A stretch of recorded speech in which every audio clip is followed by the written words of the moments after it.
కొన్ని ప్రాంతాల్లో ఫుడ్ అయితే సరిపోతుంది, ఇంకా మీరు కానీ నిత్యావసర వస్తువులు కానీ నీళ్లు కానీ ఇస్తే మేమే వంట చేసుకుంటాను కూడా కొన్ని దగ్గర నుంచి ఫీడ్బ్యాక్ వస్తూ ఉంది. అది కూడా వీలో పెట్టుకుంటాం. ఇప్పటికి 4 రోజులు అయింది, రేపు 5వ రోజు.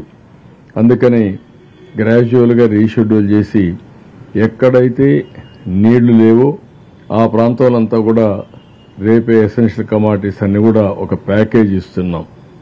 25 కేజీలు బియ్యం, అదే సమయంలో 1 కేజీ పప్పు, 1 లీటరు పామాయిల్, ఇంకొక పక్కన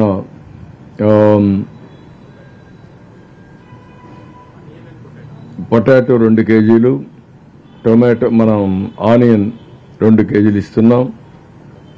ఇవి ఒక ప్యాకేజీ కింద. చక్కెర 1 కేజీ ఇస్తున్నాం. 5 వస్తువులతో ప్రతి ఒక్క ఇంటికి మనం ఈ ప్యాకేజీ ఇచ్చి అవన్నీ డిస్ట్రిబ్యూషన్ స్టార్ట్ చేస్తున్నాం. 25 కేజీల బియ్యం, 1 కేజీ చక్కెర, 1 లీటరు ఆయిల్, అదే సమయంలో 1 కేజీ పప్పు, 2 కేజీలు పొటాటో, 2 కేజీలు ఉల్లిపాయలు. దీంతో ఒక ప్యాకేజీ ప్రతి ఒక్క ఇంటికి చేరుస్తాం. ఈ రోజు రేపు పాలు కూడా ఇస్తాం. ఇప్పటి వరకైతే ఇచ్చేటన్ని కూడా బిస్కెట్స్ కానీ, పాలు కానీ, భోజనం కానీ, మంచినీళ్లు కానీ, అదే మరి వీలైతే పళ్ళు అయితే ఈరోజు ఇచ్చాం కానీ రేపు దొరికితే చూస్తాం. ఇవైతే రేపంతా కూడా ఇస్తాం. రేపు రాత్రికి తగ్గించమని కూడా అడుగుతున్నారు. అవసరమైతే ఇంత క్వాంటిటీ కాకుండా మార్నింగ్ బ్రేక్ఫాస్ట్ ఇచ్చి, లంచ్ ఇచ్చి, నైట్ డిన్నర్ కావాలంటే కొంచెం రేషన్లో ఇచ్చేస్తాం. ఎల్లుండి మాత్రం 50%కే సర్వ్ చేస్తాం.